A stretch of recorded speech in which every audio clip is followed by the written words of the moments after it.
आगे हम लोग देखने वाले हैं कैप्शन। कैप्शन का एक मतलब ये होता है कि जब आपको अपने डॉक्यूमेंट में फ़ोटो ऐड करना है और फ़ोटो का कोई नाम देना है। जैसे मैं यहाँ पे आपको करके दिखाता हूँ कि यदि हमारे पास हमारे डॉक्यूमेंट में बहुत सारा फ़ोटो है और उस फ़ोटो को हमें नाम देना है, तो पहले तो आपको यहाँ पे इंसर्ट पे जाके फ़ोटो ऐड कर लेना होगा। तो आप यहाँ से फ़ोटो ऐड कर लीजिएगा ऐसे। इस तरीके से फ़ोटो को ऐड करके मैं यहाँ पे ऐसे इसको छोटा कर देता हूँ। और भी जो हमारा दूसरा फ़ोटो होगा तो वो सारे फ़ोटो को आपको यहाँ पे ऐड करना होगा। जैसे मैंने एक फ़ोटो यहाँ पे और ऐड कर लिया, इंसर्ट पे गए, पिक्चर पे गए और यहाँ से कोई फ़ोटो आप यहाँ से ऐसे इंसर्ट कर सकते हैं। इसके साइज़ को यहाँ से ऐसे छोटा कर सकते हैं ऐसे। तो इस तरीके से आपको अपने डॉक्यूमेंट में जितने फ़ोटो ऐड करने होंगे सारे फ़ोटो को आप यहाँ से ऐसे ऐड कर लेंगे। ऐड करने के बाद ऊपर यहाँ पे आने के बाद एंटर बटन दबा के स्पेस बना लीजिएगा। फिर आप इस पर क्लिक करेंगे फ़ोटो पे और चले जाएंगे इंसर्ट कैप्शन पे। देखेंगे ऑटोमेटिक फिगर 1 नाम ले लिया और इसको ओके कर देंगे यहाँ पे। ठीक इसी तरीके से दूसरा जो भी हमारा फ़ोटो होगा उस पर क्लिक करेंगे, इंसर्ट कैप्शन पे जाएंगे, फिगर 2 यहाँ पे ऑटोमेटिक फिगर 2 ले लेगा। आप इसको इरेज करना चाहेंगे तो इरेज नहीं होगा। हाँ, इसके यदि आप आगे कोई नाम लिखना चाहते हैं तो आप यहाँ पे नाम लिख सकते हैं ऐसे। फिर इसको यहाँ पे आपको ओके कर देना होगा। फिर नीचे जाएंगे यहाँ पे, इसके बाद और जो फ़ोटो होगा उसको ऐड कर लीजिएगा। ऐड करने के बाद आपको इंसर्ट टेबल ऑफ फिगर में जाना है और यहाँ से ऐसे ओके कर देना। तो देखिए जितना भी आपका फ़ोटो रहेगा सब ऊपर आ जाएगा और उसके साथ साथ वहाँ पे आपको पेज नंबर देखने को मिलेगा। यदि आपको फिगर 1 पे जाना है, कंट्रोल बटन दबा के इस पर क्लिक कर दीजिए तो ऑटोमेटिक फिगर 1 पे लेकर चला जाएगा और उसके साथ साथ यहाँ पे आपको पेज नंबर देखने को मिलेगा। अपडेट टेबल, यदि आपको फिर से कोई नया फ़ोटो ऐड करना है तो पहले तो आप यहाँ पे फ़ोटो इंसर्ट कर लीजिए। तो यदि मैंने देखिए यहाँ पे कोई फ़ोटो इंसर्ट कर लिया और इंसर्ट करने के बाद फिर से इसको सेलेक्ट करिए, रेफरेंस पे जाइए और यहाँ से इंसर्ट कैप्शन कर दीजिए। फिगर 3 ऑटोमेटिक नाम ले लिया, ओके कर दीजिए इसको। फिर ऊपर आएंगे यहाँ पे, अब इस पर क्लिक करेंगे और अपडेट टेबल पे जाएंगे और अपडेट इंटायर टेबल को ओके कर देंगे। तो आप देखेंगे यहाँ पे ऑटोमेटिक जो आपका लास्ट वाला फ़ोटो था वो भी ऐड हो गया। कंट्रोल बटन दबा के माउस क्लिक करेंगे तो ऑटोमेटिक वहाँ पे पहुँचा देगा। तो ये होता है insert caption. Cross reference already आपको इंसर्ट में बता दिया गया है तो सेम वही होगा। तो यहाँ पे इसको मैं स्किप करता हूँ। आते हैं मार्क एंट्री पे।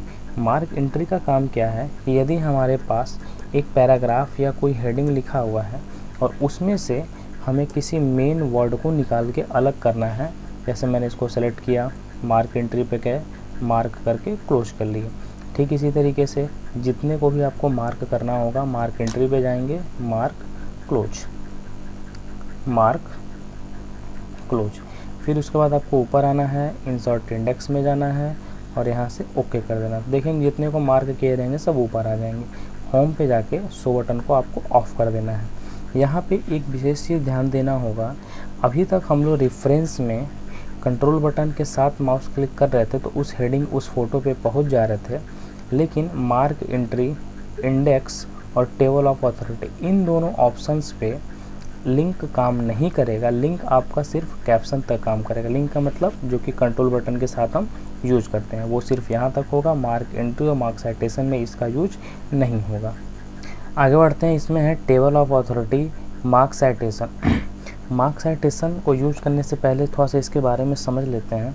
मार्क साइटेशन का यूज वहाँ पे किया जाता है जहाँ पे हमको किसी भी चीज़ को कैटेगरी वाइज डिवाइड करना हो। जस्ट एग्जांपल, यदि हमारे पास 10 स्टूडेंट हैं, 2 को फुटबॉल में, 2 को क्रिकेट में, 2 को म्यूज़िक में या 2 को अदर्स में ऐसे रखना है तो आपको मार्क साइटेशन का यूज़ करना होगा। तो आपको सबसे पहले जाना होगा मार्क साइटेशन पे, यहाँ पे कैटेगरी पे क्लिक करना होगा और जो कैटेगरी आपको बनानी है यहाँ से किसी भी ऑप्शन को क्लिक करिए और वहाँ से उस कैटेगरी का नाम, जैसे मैंने यहाँ पे ले लिया कि ये म्यूज़िक की कैटेगरी है, इसको आपको रिप्लेस करना होगा।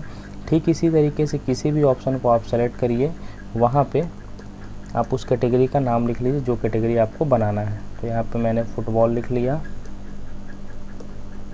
क्रिकेट लिख लिया और इसको रिप्लेस करके ओके कर देंगे। तो फर्स्टली हमें जिस कैटेगरी को बनाना होगा उस कैटेगरी को यहाँ से बना के ऐसे क्लोज कर देंगे। फिर उसके बाद हम कुछ नाम लिख लेंगे जिस नाम को हमको उसके अंडर में डालना है। जैसे मैंने यहाँ पर लिख दिया, जैसे मैंने लिख दिया अमित, सुमित, राजेश, तरुण, सीता, गीता। इस तरीके से मैंने नाम ऐड कर लिए।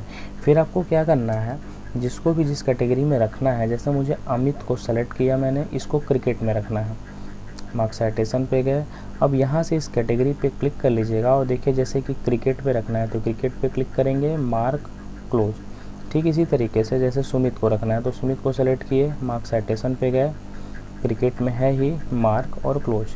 अगर राजेश को फुटबॉल में रखना है तो राजेश को सेलेक्ट करेंगे, मार्क साइटेशन पे जाएंगे और यहाँ से कैटेगरी फुटबॉल वाली ले लेंगे। तो जैसे आप यहाँ से फुटबॉल वाली कैटेगरी सेलेक्ट कर लीजिएगा, मार्क क्लोज। ठीक इसी तरीके से तरुण को यदि फुटबॉल में रखना है तो फुटबॉल में ऑलरेडी सेलेक्टेड है ही, मार्क क्लोज। फिर यहाँ पे सीता को अगर म्यूज़िक में रखना है तो आप यहाँ पे जाएंगे और यहाँ से म्यूज़िक वाली कैटेगरी ले लेंगे। जैसे मैंने यहाँ पे म्यूज़िक वाली कैटेगरी को सेलेक्ट कर लिया, मार्क क्लोज। ठीक इसी तरीके से गीता को सेलेक्ट करना होगा तो यहाँ पे जाएंगे, मार्क क्लोज। फिर इसके बाद ऊपर आप एंटर बटन दबा के स्पेस यूज कर लीजिएगा। आपको जाना होगा टेबल ऑफ अथॉरिटी में और यहाँ पे ऑल पे क्लिक करके ओके कर दीजिए। फिर आप जाइए होम पे और शो बटन को ऑफ कर दीजिए। तो आप देखेंगे यहाँ पे आपकी सारी चीज़ कैटेगरी वाइज डिवाइड हो गई। फिर इसके बाद अपडेट टेबल, जैसे मान लीजिए कि किसी को और हमको ऐड करना पड़े, जैसे मैंने यहाँ पे नाम लिख लिया उत्तम, इसको हमको क्रिकेट में ऐड करना है। बस आप इसको सेलेक्ट करेंगे, मार्क साइटेशन पे गए और यहाँ से क्रिकेट वाली कैटेगरी को सेलेक्ट कर लेना है, सेलेक्ट, मार्क क्लोज। इसके बाद ऊपर आएंगे, यहाँ पे क्रिकेट वाले पे क्लिक करेंगे और यहाँ से अपडेट टेबल कर देंगे। तो आप देखेंगे ऑटोमेटिक एक नाम और ऐड हो गया और उसके बाद आपकी सारी चीज़ें कैटेगरी वाइज डिवाइड हो गई। उम्मीद करते हैं ये वीडियो आपको अच्छा लगा होगा। मिलते हैं आपसे नेक्स्ट वीडियो में